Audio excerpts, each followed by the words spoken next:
ગુર્જર ગોઠડી મહેક માટીની વિથ હિતાક્ષી.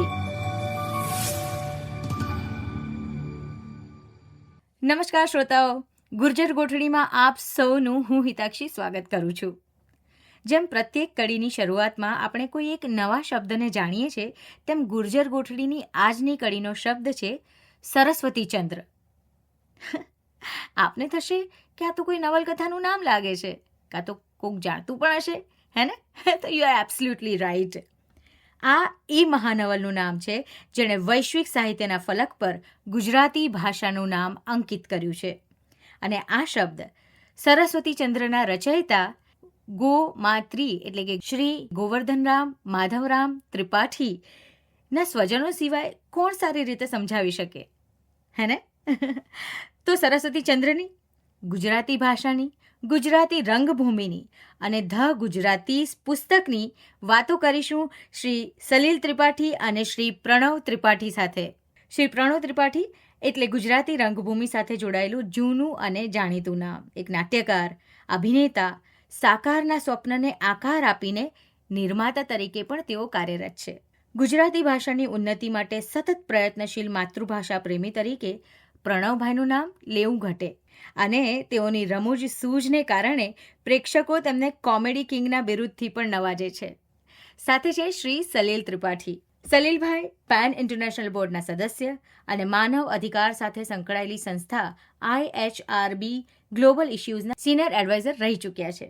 પાક્કી દોસ્તીમાં માનનારા સલીલભાઈએ કાગળ અને કલમ સાથે જે દોસ્તી કરી એ આજે 4 પુસ્તકોનું સ્વરૂપ ધારણ કરી ચૂકી છે. એમનું હાલમાં પ્રસિદ્ધ થયેલ પુસ્તક ધ ગુજરાતીઝ ની માહિતી એમની પાસેથી જરૂર મેળવીશું. ગુર્જર ગોઠડી મહેક માટીની વિથ હિતાક્ષી.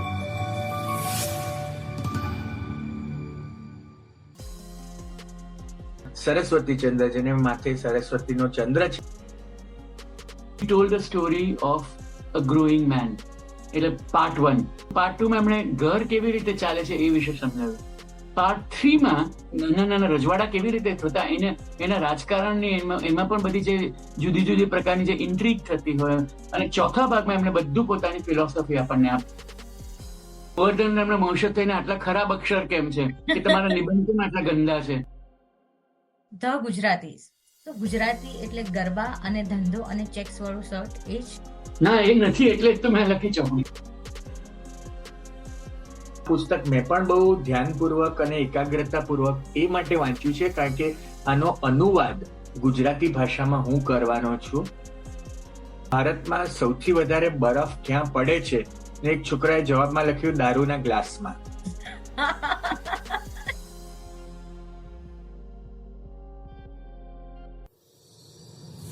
ગુર્જર ગોઠડી મહેક માટીની વિથ હિતાક્ષી.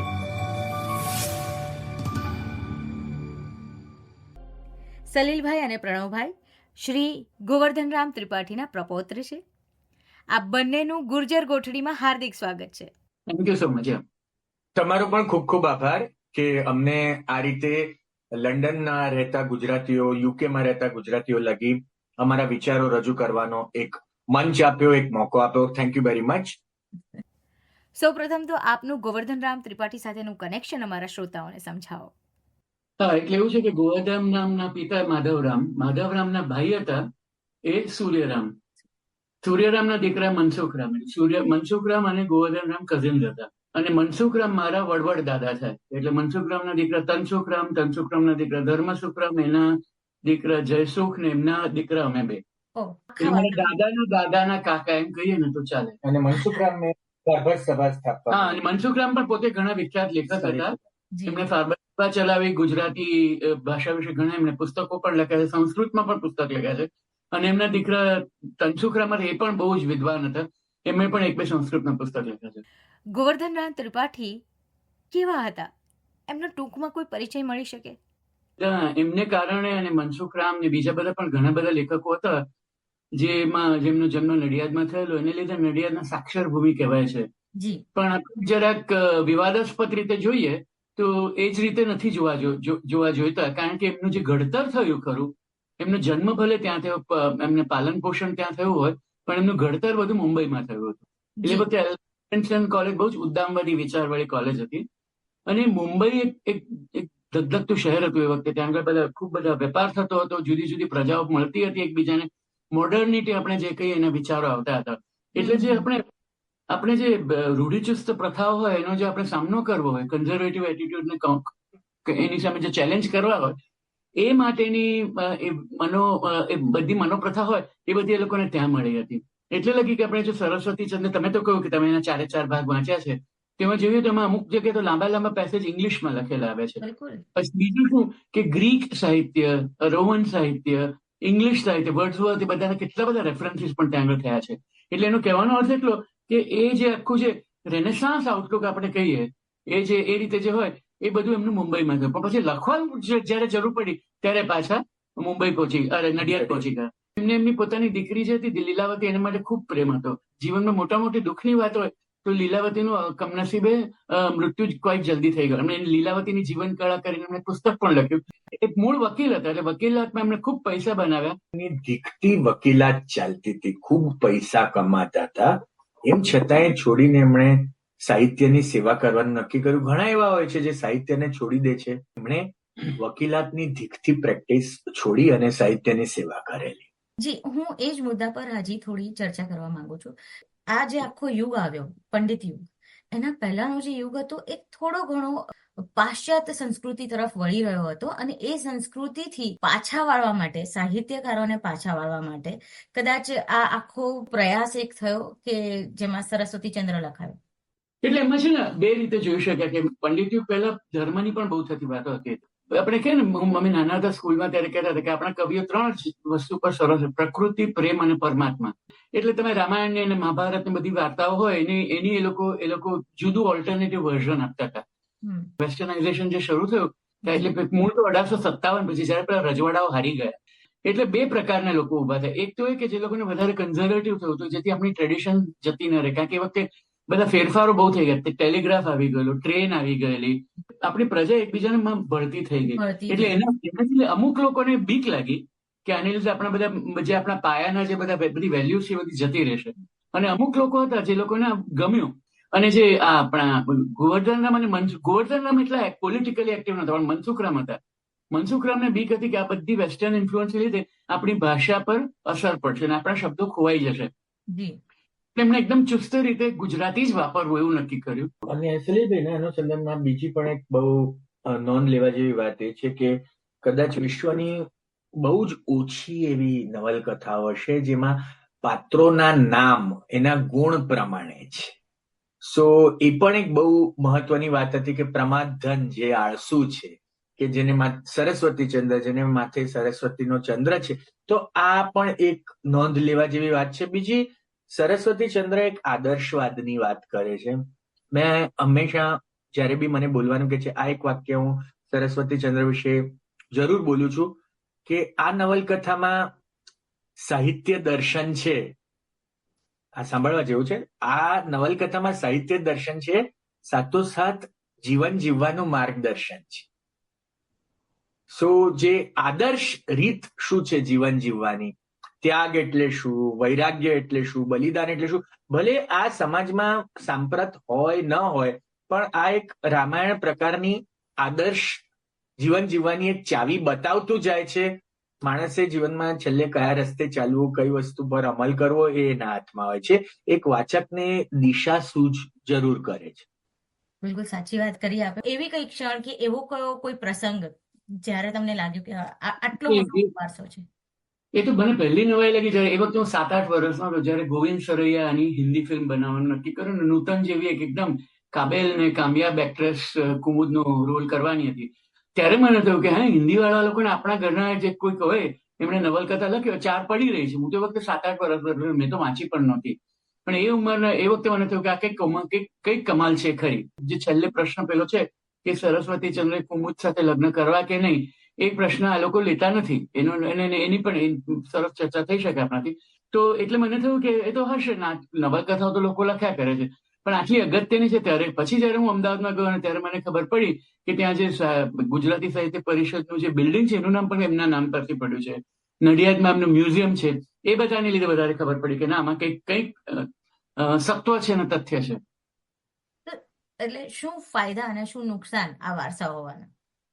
નુકસાન તો બહુ સહેલું છે, કારણ કે અમને બંનેને અમારા ટીચરો બહુ વળતા હતા સ્કૂલમાં કે તમે ગોવર્ધન રામના વંશજ થઈને આટલા ખરાબ અક્ષર કેમ છે, કે તમારા નિબંધ કેમ આટલા ગંદા છે, તમને લખતા નથી આવડતું, કેવા ઘરમાંથી આવો છો, એ રીતે. એટલે એ અમારું નુકસાન તો એ જ કહેવાય મારી દ્રષ્ટિએ. So, હિતાક્ષી, આમાં શું છે કે C it was an established classic, કે આને મહાનવલ કહેવામાં આવે છે, બરાબર છે, સરસ્વતીચંદ્ર. એટલે એ તો એક વસ્તુ હતું જ, પણ ક્યારે સરસ્વતીચંદ્ર વાંચ્યા પછી પણ એનાથી પ્રભાવિત થવાનો કોઈ સવાલ મારા લખાણમાં હજુ લગી આવ્યો નથી, કારણ કે સરસ્વતીચંદ્ર ગોવર્ધન રામે જે લખેલી એ સાહિત્યની સેવા હતી. હું વ્યવસાયિક નાટકો લખું છું. બીજો એક પ્રશ્ન કે સરસ્વતીચંદ્રનું કયું પાત્ર આપ બંનેને બહુ ગમે છે? મને કુમુદ ઘણું જ ગમે છે. પહેલી વાત તો એ, કારણ કે કુમુદમાં જે પેલું શું કહેવાય સહનશીલતા છે એ બહુ અગત્ય છે. એક તો સરસ્વતીચંદ્ર છે ને, એ લોકોના એંગેજમેન્ટ તોડીને જતો રહે છે અને એનું એક દુઃખ થાય છે. પ્રમાદધનને પરણે છે અને પ્રમાદધન આટલો વિલાસી અને ગંદો નીકળે છે, એ પણ સહી લે છે અને એના સસરાની બહુ સેવા પણ કરે છે એ પોતે ત્યાં ઉભી. અને પછી કલ્યાણ ગ્રામમાં પણ કેટલી સરસ રીતે આખી વાત વાળી દે છે કે એનું આપણાથી ન થાય, પણ તને પેલું બીજું ગ્રહસ્થાશ્રમમાં હજુ રહેવું છે તો છે મારી બેન, તું જો તૈયાર હોય તને કુસુમ. પણ એ પોતાને નક્કી કરી નાખાય કે જે મોટી બહેને કહ્યું એટલે લગ્ન કરી નાખો, એવું નથી એમાં આગળ. એટલે એ રીતે કહીએ. સરસ્વતીચંદ્ર પર આપણને થોડો ગુસ્સો થાય કે એને પહેલા વિવાહ તોડ્યા શું કામ, પેલી ગુમાનબાઈ આવું ગમે તેમ બોલી તો બોલવા દેવાનું. આપણે કેમ, પણ એ પણ આપણી 21st સેન્ચુરીનો એટીટ્યુડ છે. આપણે જોઈએ, હા, આપણે 19th સેન્ચુરીમાં હોત તો આપણે એવી રીતે આપણા પછી ભલે સાવકીમાં પણ એની સામે જઈ શકે તે રીતે, એ પ્રશ્ન ઉભો થાય છે. જી જી જી. પ્રણવભાઈ, આપનું ગમતું પાત્ર? સરસ્વતીચંદ્ર. મારા ખ્યાલથી જે વૈરાગ્ય, જે ત્યાગની વાત છે, મારા ખ્યાલથી ગુજરાતી સાહિત્યમાં વૈરાગ્ય શબ્દ મારા ખ્યાલથી પહેલી વાર આટલો બધો ચર્ચાયો હશે, કે આટલો ઊંડાણપૂર્વક રીતે એને વિશે ચર્ચા થઈ હશે એ છે. અને એ વસ્તુ પ્રણેતા છે કેટલી બધી આગળ લખાયેલી લવ સ્ટોરીઝની, કેટલી બધી ગઝલોની, સો મને સરસ્વતીચંદ્ર નું પાત્ર પણ ગમે જ છે. જ્યારે ગોમાત્રીએ લખ્યું ત્યારે હી વોઝ ઓનલી 43. તો એમના મનમાં આટલી હદે વૈરાગ્ય એ આવવાનું કારણ શું હોઈ શકે? કારણ કે એ એમના મનના રિફ્લેક્શન્સ છે ક્યાંક ને ક્યાંક આખી બુકમાં. તો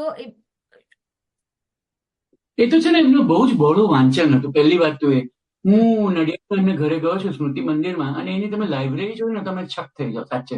કારણ કે એમાં ગ્રીક સાહિત્ય છે, અંગ્રેજી સાહિત્ય છે, ફ્રેન્ચ સાહિત્ય છે, ફિલોસોફીની બુક છે, સાયન્સની બુક છે, લો વિશે બુક, વકીલ તો હતા એટલે લોની બુક તો હોય, પણ ક્રિમિનલ લો ને ગ્રીક લો અને રોમન લો એ વિશે બુક છે, સંસ્કૃતની ચોપડીઓ છે, પોથીઓ છે જુદી જુદી જાતની.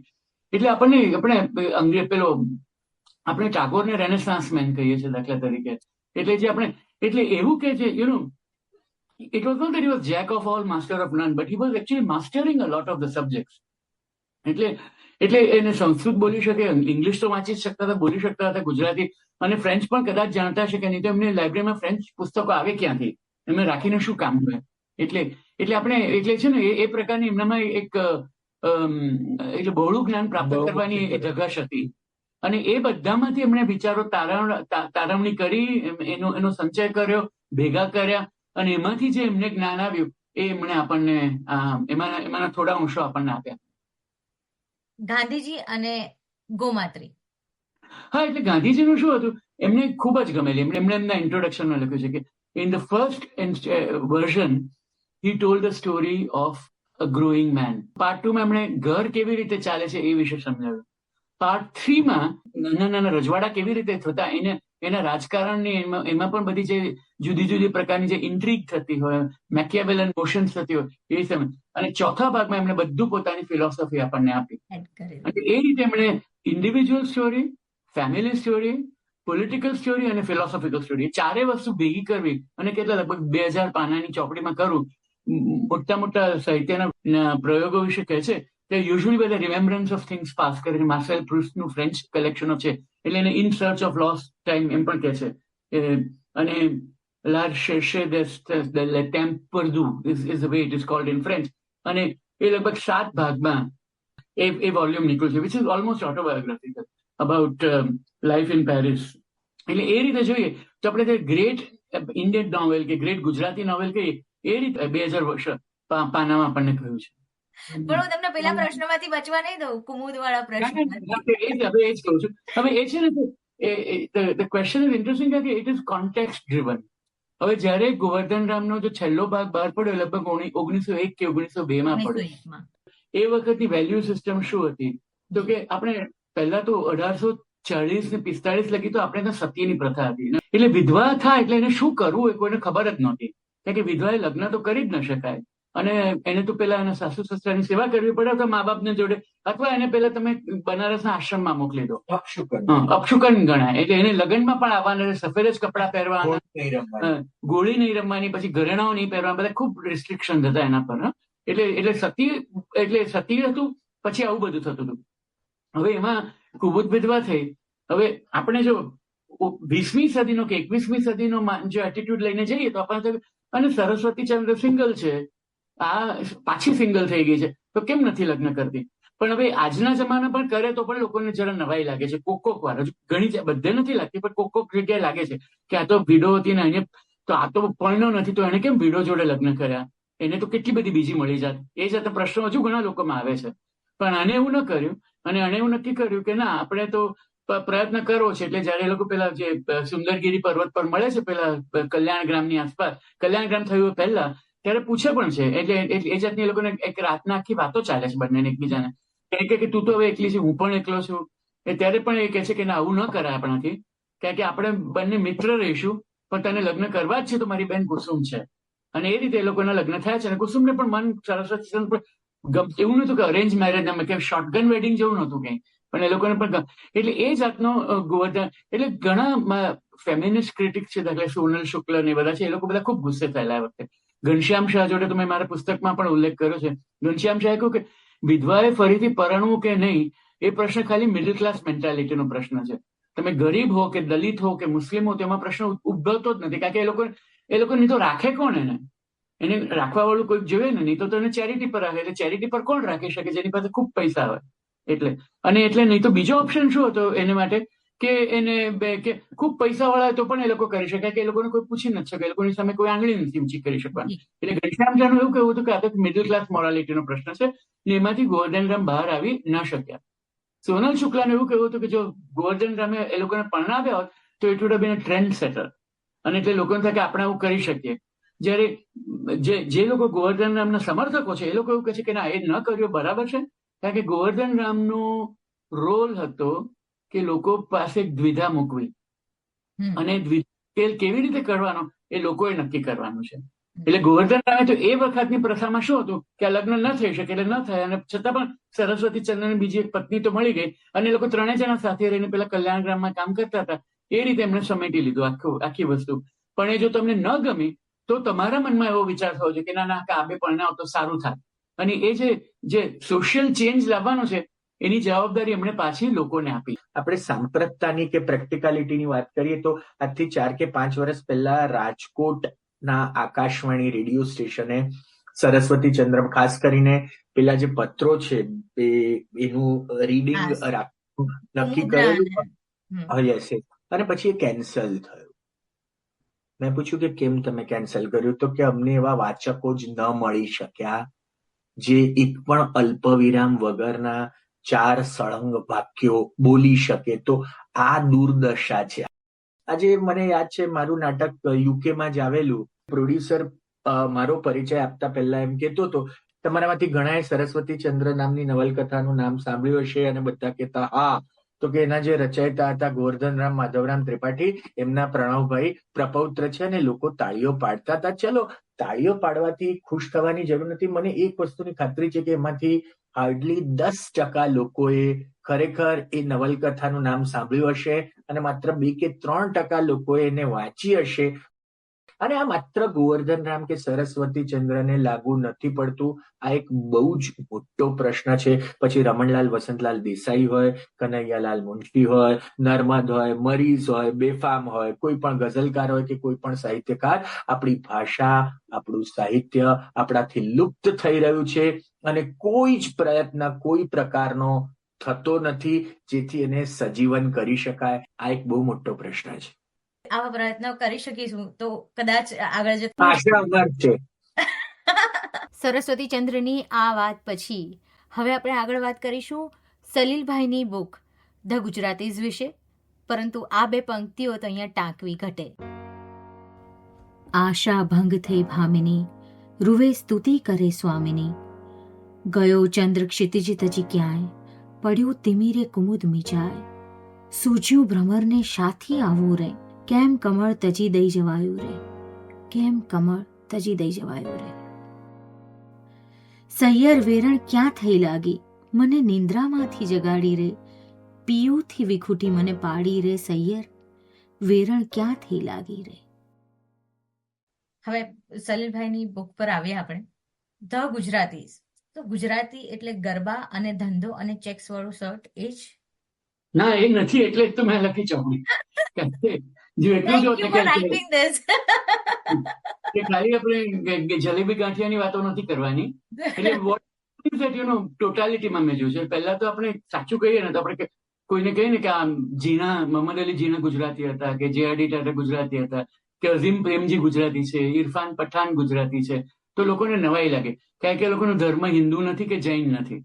એટલે આપણે તો એક પ્રકારની માન્યતા એવી છે કે ગુજરાતી એટલે હિન્દુ ને જૈન ને વેજીટેરિયન અને અહિંસક ને એ બધા જે આપણે ક્લિશેસ કહીએ ને મેં તોડવાનો પ્રયત્ન કર્યો છે. એટલે ગુજરાતી માત્ર હિન્દુ ને જૈન નથી, તો દલિત પણ છે, મુસ્લિમ પણ છે, પારસી પણ છે, ખ્રિસ્તી પણ છે.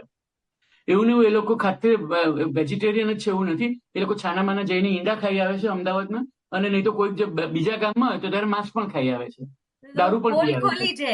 પોલખોલ ગુજરાતી છે, પોલખોલ ગુજરાતી. આ તો બધા ગુજરાતીઓને ખબર જ છે, આપણે બહારનાઓને નહીં ખબર હોય, પણ આપણે ગુજરાતના વાત કરીએ છીએ એટલે એમાં કોઈને નવાઈ નહીં લાગે. આ તો ગુજરાતમાં દારૂબંધી છે એના જેવું એક વિધાન થયું. મને યાદ છે 31મી ડિસેમ્બરે હું અમદાવાદમાં મારા એક મિત્ર સાથે ગાડીમાં જતો હતો અને બોર્ડ પર લખેલું કે દારૂ પીને વાહન હાંકવું નહીં. ત્યારે મારા મિત્રએ કહ્યું કે જો સરકારને બરાબર ખબર છે કે દારૂબંધી હોવા છતાં લોકો પીએ જ છે અને માટે આ બોર્ડ છે. કારણ કે ગુજરાતમાં જેટલો પીવાય છે એટલો ક્યાંય નથી પીવાતો. વચ્ચે સામાન્ય જ્ઞાનની પરીક્ષામાં સુરેન્દ્રનગરમાં સવાલ હતો કે ભારતમાં સૌથી વધારે બરફ ક્યાં પડે છે, એક છોકરાએ જવાબમાં લખ્યું દારૂના ગ્લાસમાં. ત્રીજું આપણે અહિંસા. આપણે ગાંધીજી હતા એટલે આપણે કયા કહીએ છીએ કે આપણે તો અહિંસક છીએ. પણ હવે આપણે 1890 થી 2002 અને એ પછી પણ આપણે જોઈએ તો ગુજરાતમાં તો રાયટ્સ થયા જ કર્યા છે. માધવસિંહ સોલંકી કરીને ગુજરાતના મુખ્ય પ્રધાન હતા, એ રિટાયર થયા પછી હું અમને મળવા ગયેલો. ત્યારે મેં એમને પૂછ્યું કે આપણે ગુજરાતી પ્રજા ગાંધીજીની પ્રજા છે તો આટલી હિંસક કેમ છે? એટલે હસ્યા અને મને કહ્યું કે ના, આપણે તો હંમેશા હિંસક કરે, આપણને શાંત કરવા આપણને ગાંધીજીની જરૂર પડી. ગુજરાતીઓમાં ઘણા બધા વિરોધાભાસ સમાયેલા છે. આ પુસ્તક મેં પણ બહુ ધ્યાનપૂર્વક અને એકાગ્રતાપૂર્વક એ માટે વાંચ્યું છે કારણ કે આનો અનુવાદ ગુજરાતી ભાષામાં હું કરવાનો છું. અરે વાહ! તો તમને પહેલા જે 3 દાખલા આપ્યા એની લીધે કદાચ એવું લાગે કે આ બુકમાં ખાલી મેં ગુજરાતીઓની મેં ટીકા કરી છે, એવું પણ નથી. એ જે વિરોધાભાસ છે, જે પ્રોટોટાઇપ ઇમેજ છે કે ગુજરાતી એટલે કોણ, તો કે એક દુકાનદાર હશે, એને થેપલા, ખાખરા, ફાફડા, મુઠિયા ભાવતા હશે, જ્યારે રજા પડે ત્યારે શ્રીનાથજી મંદિર. એવું નથી હોતું. ગુજરાતીની ઘણી બધી જુદી ઓળખો પણ છે. એક મારા ગુજરાતી નાટક બાપુના રાજમાં લીલા લહેરમાં મેં ગુજરાતી ABCD એટલે કે આપણી બારાખડી છે એને વિશે લખેલું કે એક કાઠિયાવાડી બાપુ મુંબઈ આવે છે અને એની પાસે પૈસા હોવા છતાં એનો મકાન માલિક કહે છે કે અમે તમને અહીંયા નહીં રહેવા દઈએ કારણ કે તમને અંગ્રેજી બોલતા નથી આવડતું. તો પેલા બાપુ બહુ કહે છે કે ભાઈ મેં ભાડું આપ્યું છે, તો કે નો નથિંગ ડુઈંગ. તમને જો અંગ્રેજી ન આવડતું હોય તો તમારા બોડિયા બિસ્તરા બાંધો અને ગેટ આઉટ ફ્રોમ હિયર. અથવા એક શરત છે કે કાલથી તમને એક અંગ્રેજી માસ્તર અંગ્રેજી ભણાવવા આવશે. તમારે એની પાસે અંગ્રેજી શીખવું પડશે અને તો જ તમને આ મકાનમાં રહેવા મળશે. બાપુ કે છે તૈયાર છે, તમારી શરત સ્વીકાર્ય છે. અને એક માસ્તર એમને અંગ્રેજી ભણાવવા આવે છે અને કે છે કે I will teach you ABCD. એટલે પેલા કે છે કે અરે ગદના તું મને શું ABCD શીખવતો, પેલા મારી ગુજરાતી ABCD તો સાંભળ. તો પેલા માસ્ટર કે છે કે ગુજરાતી ABCD. એટલે બાપુ શરૂ કરે છે કે A ફોર અખો, ને B for Bapa Sitaram, C for Chanchi Mehta ને ચુનીલાલ મડિયા, D ફોર દલપત રામ ને Dhirubhai Ambani, E for Ismail Valera, F for father Valles, G for Gandhi Bapu જેણે દેશને આઝાદી અપાવી, H for Harkishan Mehta, I for IG Patel reserve બેંકના પહેલા ગવર્નર ને એ પણ Gujarati, J four Jalaram Bapa, K for કમામુનશી Kalapi, L for Labhshankar Thakar, M for Morarji Desai Mariz, N for જેણે ભારતની શકલ આખી દુનિયામાં બદલી નાખી એવા Narendra Modi, O for Odhaji, P for Panbai ને પ્રફુલ્લ દવે, Q ફોર કુરેશી બંધુ, R for Ravishankar Maharaj, S for Sardar Patel, T for Tata air India વાળા, U for Umashankar Joshi, V for Vikram Sarabhai, Vinu Mankad, W for Valvaniya Valamji Mir, X for Kshirsagar દ્વારકાવાળા, Y ફોર યોગીજી મહારાજ, જય સ્વામિનારાયણ અને Z ફોર ઝવેરચંદ મેઘાણી. કે છે કે બોલો કોઈ પ્રાંત પાછળ છે આટલા ભડવીરો પેદા કરવાની તાકાત, અને પેલો માણસ હાથ જોડે છે, કાન પકડે છે અને કે છે કે મારે ગુજરાતી બારાખડી શીખવી છે. હવે અહીંયા ઉલ્લેખનીય વાત એ છે કે આમાં પણ મેં G ફોર ગોવર્ધનરામ ત્રિપાઠી હું લખી શક્યો હોત, પણ મારે આમાં સેલ્ફ ઇન્ટેલિજન્સ નહોતું કરવું, મારે એવું નહોતું બતાવવું કે હું એમનો વંશજ છું, કે મારે એમને જે મહાન છે જ. અને આ તમે 26 નામો જોશો તો એમાં પણ આપણને ક્યારેક સુખશે કે આમાં વિક્રમ સારાભાઈ રહી ગયા, કે અહીંયા કોઈક રહી ગયું, વિઠ્ઠલભાઈ પટેલ રહી ગયા, નરસિંહ મહેતા રહી ગયા, નર્મદ રહી ગયા. તો એટલા બધા લોકો છે. આ એક બહુરત્ના વસુંધરા છે ગુજરાત. એટલે ગુજરાતીઓએ હંમેશા પોતાને માટે ગર્વ લેવાની એક સરસ પ્રસંગ એક જણે કહેલો કે અમદાવાદની એક શાળામાં સલીલભાઈ એવું હતું કે તમે અંગ્રેજી ન બોલો અને ધારો કે ગુજરાતી શબ્દ બોલ્યા ને તો દર શબ્દ દીઠ 100 રૂપિયાનો દંડ. અને એક છોકરાના પપ્પાને આવી રીતે બોલાવવામાં આવે છે કે એના 1200 રૂપિયા ચડી ગયા હોય, કે 12 વખતે છેલ્લા એક વીકમાં અંગ્રેજી શબ્દ નથી બોલ્યો, ગુજરાતી બોલ્યો છે, એટલે 1200 રૂપિયા દંડ. તો પેલા પપ્પા છે ને કે છે કે where is the 1200, give it. અને પેલો એની સામે 10,000 નું બંડલ મૂકે છે અને કે છે હું ગુજરાતી માધ્યમ શાળામાં ભણેલો ને સાહેબ, એટલે જ મારામાં ત્રેવડ છે આ દંડ ભરવાની અને મારા છોકરાને અંગ્રેજી માધ્યમમાં મોકલવાની. આ 10,000 એડવાન્સ રાખો. ક્યા વાત હે, ક્યા વાત હે. મેં વચ્ચે મારા એક નાટકમાં એક રેપ સોંગ લખેલું, તમારી અનુમતિ હોય તો રજૂ કરું આપણા શ્રોતાઓને. બિલકુલ બિલકુલ. ગુજરાતીઓ ખીચડી ઘીમાં ચોળીને ખાય ને રોટલી રસમાં બોળીને ખાય. ખીચડી ઘીમાં ચોળીને ખાય, રોટલી રસમાં બોળીને ખાય, મીઠાઈઓ ડબ્બા ખોલીને ખાય, ગળ્યા પૂરણ સાથે પોળીને ખાય, શેરડીને ખેતરમાંથી તોડીને ખાય, ગોરસ આમલી ફોલીને ખાય, ફ્રીજનો દરવાજો ખોલીને ખાય, રાત્રે રજાઈ ઓઢીને ખાય, બધું જ સંયમ છોડીને ખાય, ને પછી જો ડાયાબિટીસ થાય ને તો એની ગોળી એ ખાય, પણ ગળ્યું તો ખાય ને ખાય, ગળ્યું તો ખાય ને ખાય ને એને જ સાચા ગુજરાતી કહેવાય. સલીલભાઈ, ગુજરાતી પ્રોફેશનલી રેજિમેન્ટ તરફ ઓછા વળતા જોવા મળે છે. કેમ રેજિમેન્ટ નથી ગુજરાતીઓની? પણ આપણે જોયું તો આપણે પહેલું પરમવીર ચક્ર આપેલું ને ભારતના 1965 ના યુદ્ધમાં, એક અબ્દુલ હમીદને આપેલું, પણ બીજા હતા કેપ્ટન તારાપોર, એ પારસી ગુજરાતી જ હતા. દાખલા તરીકે આપણે એરફોર્સના 2 પારસી ગુજરાતીઓ ચીફ થઈ ચુક્યા છે. આપણા આર્મી પહેલા જે હતા, જે જનરલ રાજેન્દ્રસિંહજી, એ સૌરાષ્ટ્રના રાજપૂત હતા. ઘણા લોકો આપણા મિલિટરીમાં ગયા છે, ઘણા લોકોએ મિલિટરીને મદદ બીજી રીતે કરી છે. દાખલા તરીકે કોઈ પણ મિલિટરી હોય કે ખાલી પેટે ચાલી ન શકે, એ લોકો માટે લોજિસ્ટિક્સ ની સપ્લાય તો જોઈએ જ. અને લોજિસ્ટિક્સ સપ્લાયમાં ખૂબ બધા, એટલે અમેરિકન આર્મીમાં, એરફોર્સમાં પણ ગુજરાતીઓ છે. અહીંયા પણ આગળ જે સ્ટોર કીપિંગ ને બધું, એ બધું ગુજરાતીઓ કરે છે. ગુજરાતીઓ બીજી રીતે પોતાની હિંમત બતાવે છે.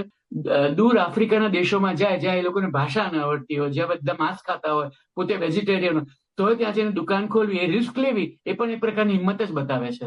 અને બીજું શું છે કે આપણે એમ માનીએ છીએ કે ખાલી પરદેશમાં જાય છે ગુજરાતી, પૈસા કમાવા જાય છે, એવું નથી. તમે જુઓ તો હવે અમે બહુ સરસ લંડનનો જ દાખલો આપું કે લંડનમાં લગભગ 1976 ની આસપાસ એક ગ્રનવિક કરીને એક ફોટો સ્ટુડિયો હતો, અને ત્યાં આગળ એનો માલિક હતો એંગ્લો ઇન્ડિયન હતો. બધા કામ કરવા વાળા હતા, જે સ્ત્રીઓ, એ બધી યુગાન્ડા અને કેન્યાથી આવેલા જે આપણે નિરાશ્રિતો હતા, એમાંની જે હાઉસવાઇફ હતી, એ લોકો ત્યાં કામ કરવા જતા હતા. કારણ કે એ લોકો ફોટો ડેવલપ કરવાના ને, ફોટા છપાવવાના, પણ એ લોકો ટ્રીટ બહુ ખરાબ હતી એ લોકોની. એ લોકોને પૈસા ઓછા આપતા હતા, ઓવર ટાઈમ છેલ્લી ઘડીએ કરવાનું કહેતા હતા, ઓવર ટાઈમ ના પૈસા પણ ઓછા આપતા હતા. ત્યારે એક દિવસે એક જણ જયારે હસ્યો ત્યારે why are you laughing, are you a monkey, એમ પેલા મેનેજરે કહ્યું. એટલે ત્યારે એક આટલા નાના કદના એક બહેન હતા, એમણે we are not monkey, we are lions, અને એને હડતાલ શરૂ કરાવી. અને એ હડતાલ કરનારા હતા, એમનું નામ જયાબેન દેસાઈ, એ ગુજરાતી હતા. ગુજરાત. અને એમણે બધા અને લોકો 1.5 થી 2 વર્ષ હડતાલ ચાલુ રાખી, અને પછી છેલ્લે હડતાલ અને એ વખતે બધા યુનિયનો એ લોકોને મદદ કરી, એ લોકો બધા સપોર્ટ, અને આખું ત્યાં આગળ એ જે ઈસ્ટ એટલે પેલું નીસ્ટન ને વિલિસ્ટન એનો એરિયા છે લંડન, ત્યાં આગળ સરઘસો થતા હતા એના સમર્થન સાથે, એ રીતે થતું હતું. એટલે તમે એ જોઈએ કે પછી આપણા પાછા ઈસ્ટ આફ્રિકામાં જઈએ તો ઝામ્બિયાનું કોન્સ્ટિટ્યુશન લખનાર ગુજરાતી, સાઉથ આફ્રિકામાં માંડેલા જેલમાં ગયા, 30 વર્ષ 28 જેલમાં હતા, એમની જોડે 28 વર્ષ જેલ કોણ હતા? અહમદભાઈ કાથરડા, એ પણ ગુજરાતી. સાઉથ આફ્રિકાની જે પાર્લામેન્ટ હતી એના પહેલા સ્પીકર ફ્રેની જીનવાલા, એ પણ ગુજરાતી. અહીંયા ન્યુયોર્કમાં અત્યારે મેયર થવાની પ્રયત્ન કરી રહ્યા છે જે ઝોરાન મમદાની, એ અડધા ગુજરાતી, કારણ કે એમના પપ્પા છે મહમૂદ મમદાની, એ ગુજરાતી. એટલે આપણે પરદેશ જઈએ છીએ ત્યાં ન્યુયોર્કનો જે ટેક્સી ડ્રાઈવરોનું જે યુનિયન છે, ચલાવનાર કોણ છે? ભૈરવીબેન દેસાઈ, એ પણ ગુજરાતી. એટલે બીજા લોકો માટે કંઈક કરવું, પોતાની જ લક્ષ્યમાં ન રાખવા, એ જાતની જે ત્યાગની ભાવના છે એ બધી પણ એ પણ આપણે બહાર બતાવે છે. એટલે બધા ક્લિશેસ જે ગુજરાતીઓના છે ને એ તોડવાનો મેં પ્રયત્ન કર્યો ચોપડીમાં. અને બીજી એક બહુ સરસ વાત એ છે હિતાક્ષી કે ગુજરાતીઓ જેમ કે છે પારસીઓ ગુજરાતમાં આવ્યા અને દૂધમાં સાકરની જેમ ભળી ગયા, એ જ રીતે ગુજરાતીઓ જ્યાં જ્યાં ગયા છે ત્યાંની અમુક વસ્તુઓને કસ્ટમ્સ એ લોકોએ અપનાવી લીધી છે. જેમ ખબરદારે તો કહેલું કે જ્યાં જ્યાં વસે એક ગુજરાતી ત્યાં ત્યાં સદાકાળ ગુજરાત. એની સાથોસાથ પોતાની જે વસ્તુઓ છે એ પણ એ રિજિયનમાં પોપ્યુલર કરી છે. હમણાં રિસન્ટલી હું અમેરિકા ગયેલો, મેં જોયેલું કેટલી બધી ઇન્ડિયન રેસ્ટોરન્ટ્સ છે, ગુજરાતી રેસ્ટોરન્ટ્સ છે, વેજીટેરિયન ફૂડ છે, એ ખાવા ફોરેનર્સ પણ આવે છે. ન્યૂ જર્સીમાં એક રસ્તો છે એને નવરાત્રી દરમિયાન બંધ રાખવામાં આવે છે, માત્ર ત્યાં ગરબાને રાસ રમાય છે. મારા ખ્યાલથી આ જ વસ્તુ લેસ્ટર માટે પણ બેલગ્રેવ રોડ પર આવું જ હોય છે. રાઈટ. એટલે એક જાણે કહ્યું છે ને કે આપણે ગુજરાતીઓ આ દુનિયામાં ભલે છૂટા છવાયા છે, ગુજરાતીઓ આ દુનિયામાં ભલે છૂટા છવાયા છીએ ને તોય બીજી જાતિઓથી સવાયા છીએ, મિષ્ટાન અને ફરસાણ ખાવા માટે વખણાયા છીએ. સાચું કહું ને તો ગુજરાતીઓ આ પૃથ્વી પર ખાવા માટે જ સર્જાયા છે. મને ભૂખ લાગી ગઈ છે બાય ધ વે. અને બીજી ગુજરાતીની ખાસિયત છે કે મસાલાની ચા સાથે એ લોકોને સૂકો નાસ્તો તો જોઈએ જ.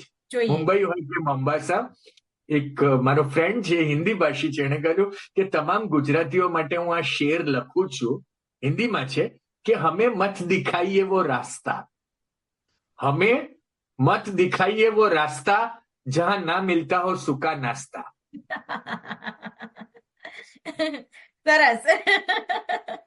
સલીલભાઈ, આટલી બધી તમે રિસર્ચ કરી છે, લગભગ કેટલો સમય લાગ્યો આ બુકને તૈયાર કરવામાં? અને આ કદાચ એક શ્રેણીનો હિસ્સો છે?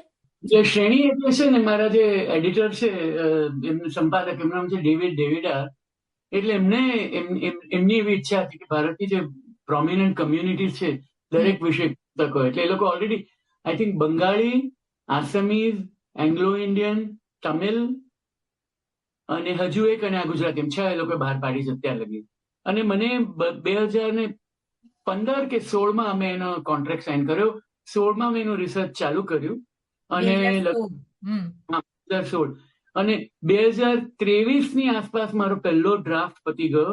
અને એને મારે એડિટ કરવાનો હતો એ 2024 એડિટ થયો તે લગભગ અર્લી 2024 અને લેટ 2024 ચોપડી બહાર પડી. લગભગ 7-8 વર્ષની મહેનત છે. 30 દિવસમાં બનો લેખક. આજના ફાસ્ટ જમાનામાં આટલી આકર્ષક જાહેરાતો આવે છે અને આજનું યુથ એ તરફ આકર્ષાય છે. આપના શું મંતવ્યો છે એ વિશે? ના, એ તો તમારે એનો પ્રશ્ન એક જ છે કે તમારે ખાલી પુસ્તક લખીને છાપવું છે કે 50 વર્ષ પછી એ પુસ્તક કોઈ યાદ કરીને લાઇબ્રેરીમાંથી લઈને વાંચે? 30 દિવસમાં એ પુસ્તક લખવું શક્ય બને? હા, કરી શકાય, પણ પછી વાંચવા જેવું છે કે નહીં એ બીજો સવાલ છે. ઊંધિયું બનાવતા વાર લાગે છે જ્યારે મેગી 2 જ મિનિટમાં બની જાય છે. પ્રણવભાઈ, એટલે ઇટ્સ પોસિબલ કે 30 દિવસમાં સરસ પુસ્તક લખાય, એની ના નહીં, હા, સાચું કહું તો. પણ મોટાભાગના પુસ્તકમાં છે, આમાં શું છે, પુસ્તક લખો ને ત્યારે તમારે પહેલા તો રિસર્ચ કરો, પછી તમારે વિચાર કરવો પડે, પ્લોટ કરવો પડે, સ્ટ્રક્ચર બનાવવું પડે. એ બનાવવામાં જ આપણે શાક બનાવીએ છીએ. પછી પહેલા તો મમ્મી ચાખે છે ને પછી જ બધાને આપે છે કે મારાથી મીઠું વધારે પડી ગયું હોય તો પછી એમાં કોપરું નાખી દઉં છું કે દહીં નાખી દઉં છું, એની જે પેલી જે તીવ્રતા છે એ જરા શાંત પડે. એટલે એ બધું કરવું પડે. એટલે that come the second phase. ને 6 દિવસ પછી પણ તમને યાદ આવવું જોઈએ. એટલે એ રીતે જો લખવું હોય તો પછી વાર લાગે જ. અને 30 દિવસમાં લખાયેલું પુસ્તક લખનાર પોતે વાંચે ત્યારે સમજાશે ને કે નહીં એ પણ એક પ્રશ્ન હોય છે. ના, એટલે મારો ઉદ્દેશ એ જ હતો કે જે જે આજનું યુથ છે જે બધું જલ્દી કરવા માંગે છે પણ અમુક પ્રોસેસને જે સમય લાગે છે એ સમજવાની એમને જરૂર છે. Very true. એટલે મારું પુસ્તક એટલે 750 પાનાનું છે. એટલે very big fact book, right? જી, હવે જી. એવું તમે લખ્યું હોય તો બધા પહેલા કે આ કોણ વાંચશે. એટલે એ માટે મારા એડિટર બહુ સરસ આઈડિયા મને આપ્યો કે તું છે ને ખાલી 750 પુસ્તકનું છે અને તારા 12 વિભાગ છે એટલે 12 ચેપ્ટર નહીં લખતો. મેં કહ્યું તો શું? તો એને કહ્યું દરેક ચેપ્ટર 3 થી 4 પાનાના હોવા જોઈએ. એટલે 12 વિભાગની અંદર પણ સબ ચેપ્ટર આવી ગયા છે. જી, એટલે જી. તમે એક ચેપ્ટર વાંચો 3 પાનામાં પતી જાય. પછી કે ચાલો બીજું કેટલું છે 4 પાના, ચાલો એ પણ વાંચી લે. એટલે એમાં દર કરીને લોકો વાંચી શકે. એટલે totally there are 87 chapters or something like that. Oh, but it is very well organized so that the curiosity gets retained throughout the અને સેક્શન્સ બનાવ્યા છે.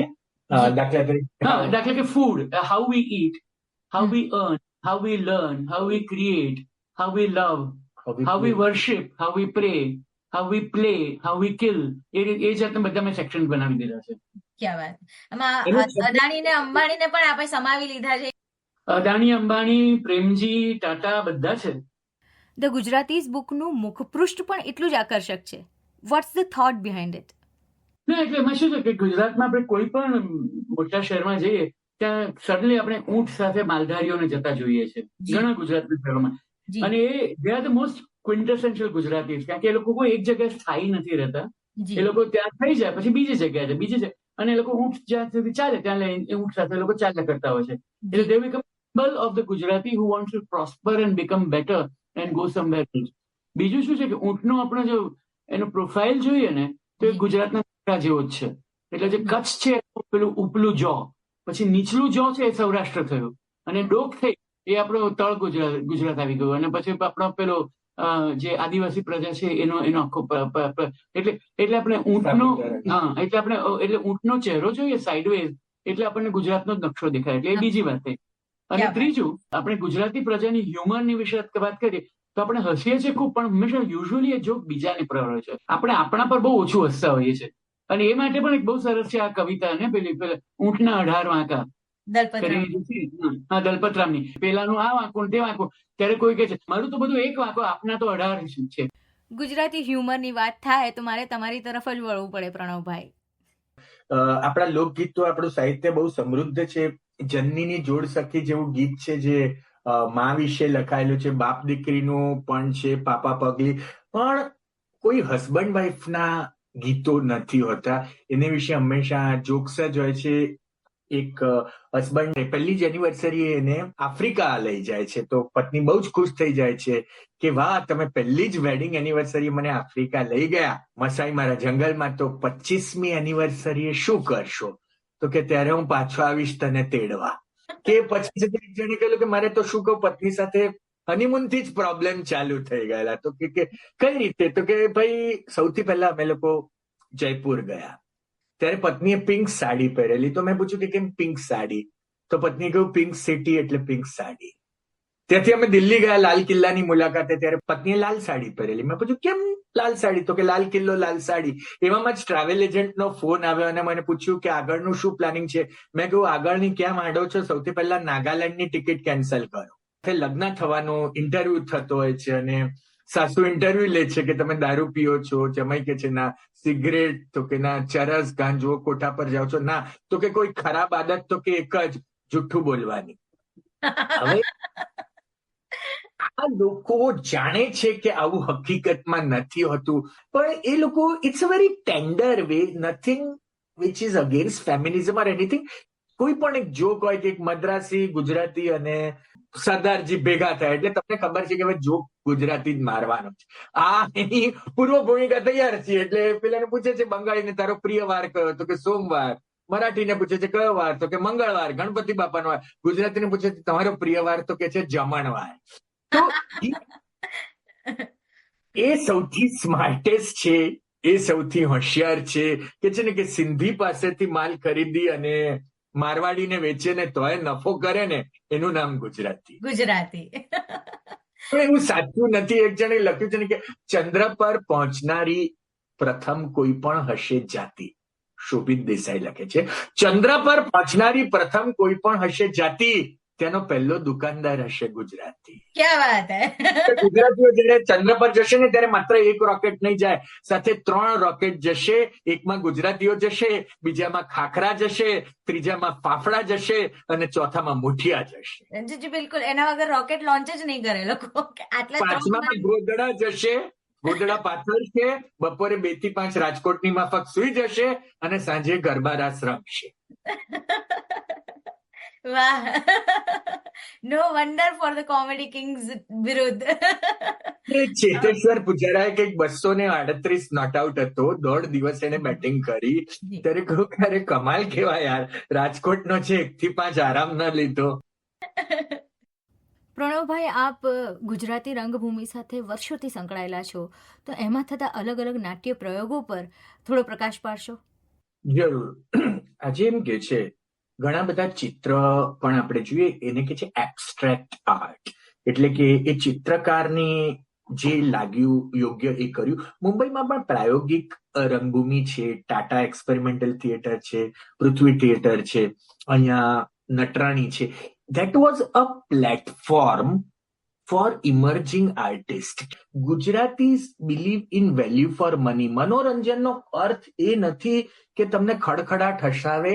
મનોરંજનની પરિભાષા છે, એનો અર્થ છે જે મનને રંજિત કરે, સમથિંગ ધેટ સ્ટિમ્યુલેટ્સ યોર માઇન્ડ. ભરત મુનિએ નાટ્યશાસ્ત્રમાં ઘણા બધા રસો કયા છે. ગુજરાતી રંગભૂમિ જે છે ને એ ગુજરાતી થાળી જેવું છે. તમે 500 રૂપિયા આપ્યા છે તો તમને દાળ, ભાત, રોટલી, શાક અને માત્ર હાસ્ય નથી. ગુજરાતીમાં કેટલા બધા સસ્પેન્સ નાટક થયા છે, થ્રિલર. આપણી સંસ્કૃતિ, આપણી કલા ખૂબ ખૂબ આગળ છે.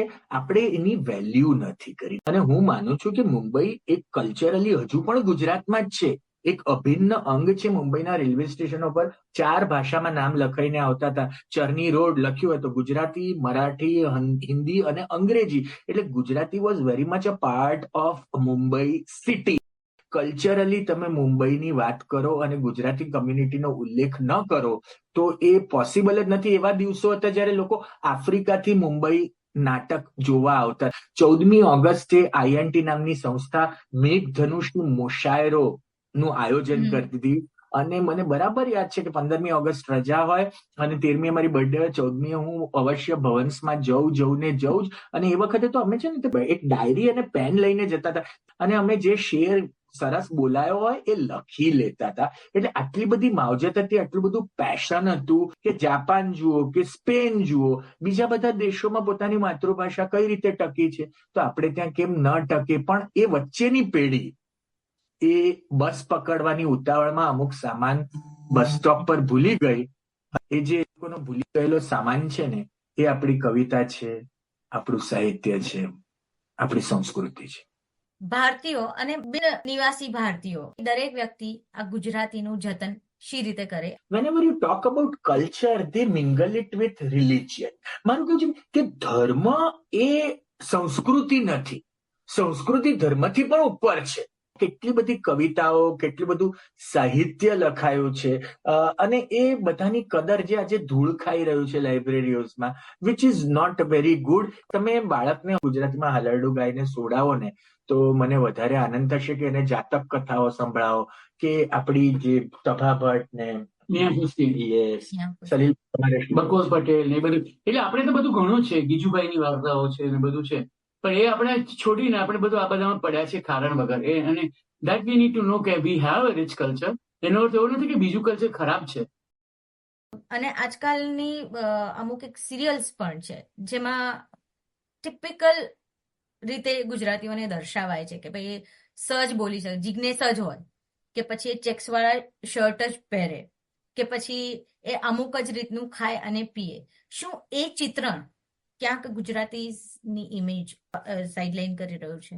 સલીલભાઈએ સરસ લખ્યું છે કે એ લોકો નાસ્તાને સ્નેક્સ નહીં પણ સ્નેક્સ કે છે. ને પણ આવા ક્લીશે તો બધા માટે હોય છે ને. આપણે શીખ પ્રજા માટે જોઈએ તો આપણે એમ કહીએ છીએ કે એ લોકો આપણે ઠઠ્ઠા મશ્કરીઓ કરતા હોય છે. મિલિટરીમાં જોઈએ તો મોટાભાગના જે પદકો જીતેલા સૈનિકો છે એ બધા શીખ છે.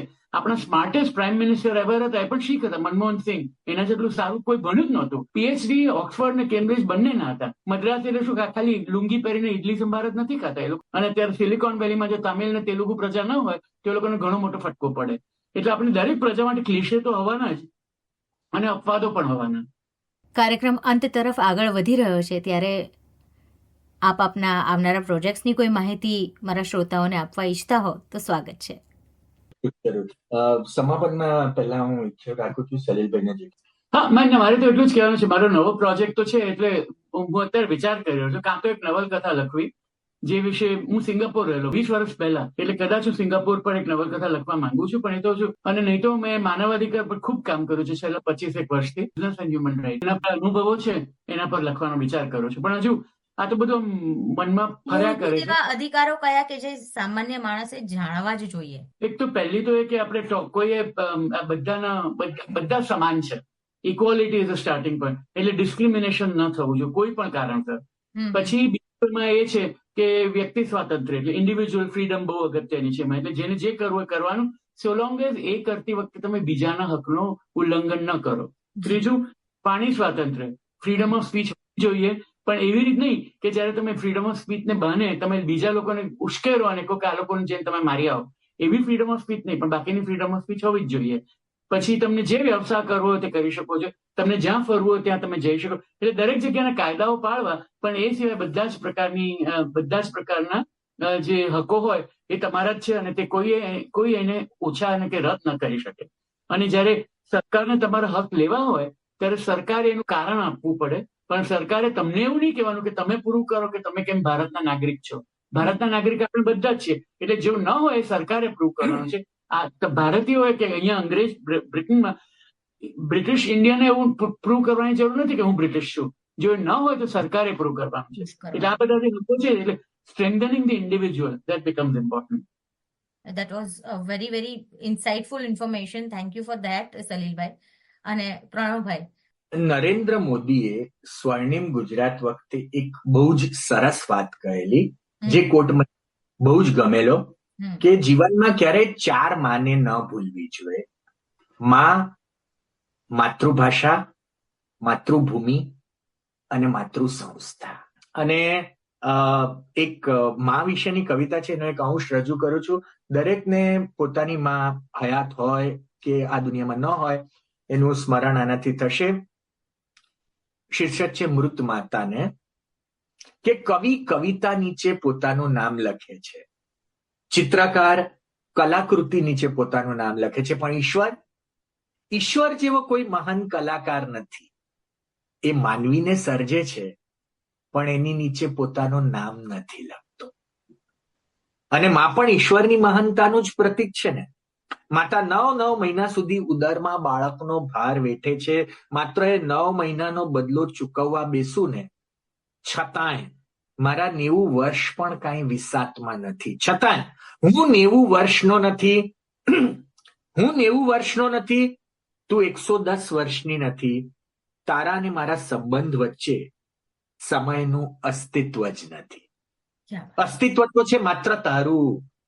અસ્તિત્વ તો છે માત્ર તારું ને તારે લીધે મારું, ને એ પણ માં અને બાળક જેવું. માં, તારે વિશે કવિતા લખી શકું એટલો મોટો કવિ હજી હું થયો નથી. હજી હું પારણે પોઢેલો તારો પુત્ર જ છું. ને હું પારણામાં પોઢી તારે વિશે કવિતા લખું એને બદલે તું જ પારણાની દોરી ખેંચી મારે વિશે હાલરડું ગા. ઈશ્વર તારા આત્માને શાંતિ આપશે. ઈશ્વર તારા આત્માને શાંતિ આપશે અને તારું હાલરડું મારા આત્માને શાંતિ આપશે. અસ્તુ. નિશબ્દ એટલે જ કહેવાય છે ને કે પ્રભુનાએ પ્રેમ તણી પૂતળી રડોળ, જગથી જુતેરી એની જાત જો, જનનીની જોડ સખી નહીં ચડે રે લોલ. એબ્સોલ્યુટ. ગુજરાતી ભાષાની ખાસિયત જુઓ, કોઈક આપણે ઘેર આવે ને ત્યારે આપણે કહીએ છીએ આવો, કોઈ જાય ત્યારે એમ નથી કહેતા કે જાઓ, આપણે કહીએ છીએ આવજો, આવજો. Do come again. આપણે કોઈની સાથે 4 ડગલા ચાલીએ ને તો આપણે એને મિત્ર ગણવા માંડીએ છીએ. એનું જ નામ ગુજરાતી છે. That is the Gujarati spirit. અત્યાર લગીમાં 15 નાટકો લખ્યા છે. હાલમાં મારા 2 નાટકો ચાલે છે. કુછ મીઠા હો જાય, જે એક સોશિયલ કોમેડી નાટક છે, અને બીજું એક નાટક ચાલી રહ્યું છે છલનાયક, જે રહસ્યવાળું નાટક છે. બસ તમારા જેવા શ્રોતાઓનો પ્રેમ મળતો રહે, વધુ ને વધુ લોકો થિયેટર્સમાં આવતા રહે અને નાટકો માણતા રહે.